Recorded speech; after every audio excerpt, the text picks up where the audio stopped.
what stands out from your jury selection process? Good morning, Michael. The biggest difference will be that in our case, same courtroom, same judge, same type of case, criminal. We had an entity, a corporate entity. Our client was the Trump Payroll Corporation. In this case, the former president of the United States will be in the courtroom. Huge difference.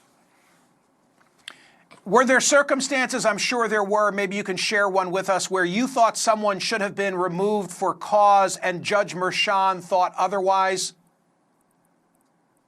Yes, there were quite a few, actually.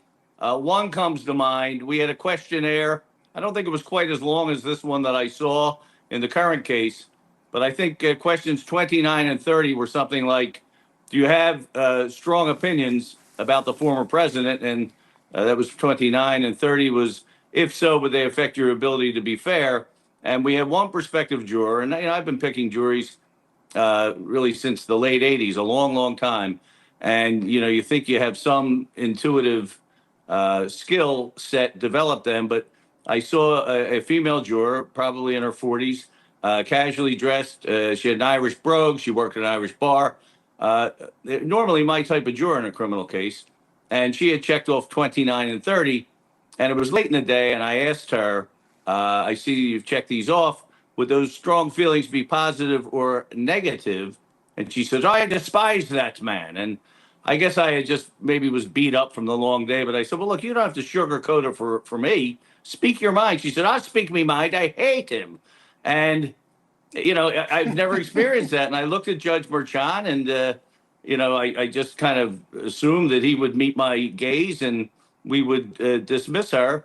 But Judge Merchan, who was a very smart and capable judge, and he ran a tight ship, he said, well, now, wait a minute. He said, if I told you what the law was and instructed you on the law, could you put those feelings aside and deliver a fair verdict?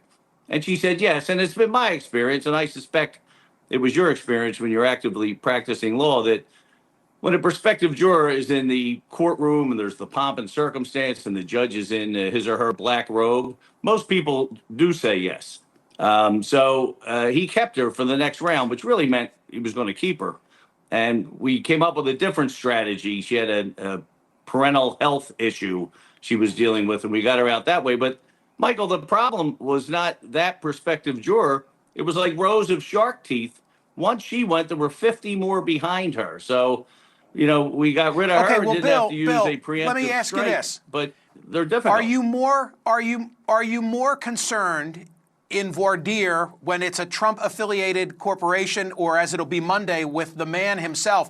Are you more concerned representing him about the woman with the Irish brogue who says, I hate him, or the sleeper who's not telling you anything and not showing you where they're coming from? You just hit the nail on the head. That's, she was obvious. If she had her fin out of the water, you could see, you could see where she was from the boat. It's the sharks that are under the water that are the problem. And when somebody checks no box and you just have a feeling, boy, I don't think this guy's going to be good for us. And you say, well, sir, on paper, you appear to be the perfect juror, but you sure there's not anything, maybe something even in your own mind that would cause you to give pause or hesitation and that you're, I'm good. Put me in, coach. I'm fine. I'll be great. That's the juror that scares me because, as you said, it's a sleeper cell juror. And, Michael, it's important to remember where we pick from up there. You pick from the island of Manhattan. So what of the mindset that it only takes one? The rule of it only takes one. You're just looking for that one who could make sure there's not a unanimous verdict. Does that apply when it's Donald Trump or a Trump-related affiliate? I think that applies in any criminal case. Look, we go into every case that we decide to try with an eye towards winning. But a lot of times in criminal law, you play for the fumble. You need a unanimous jury of 12 in most jurisdictions to get a conviction.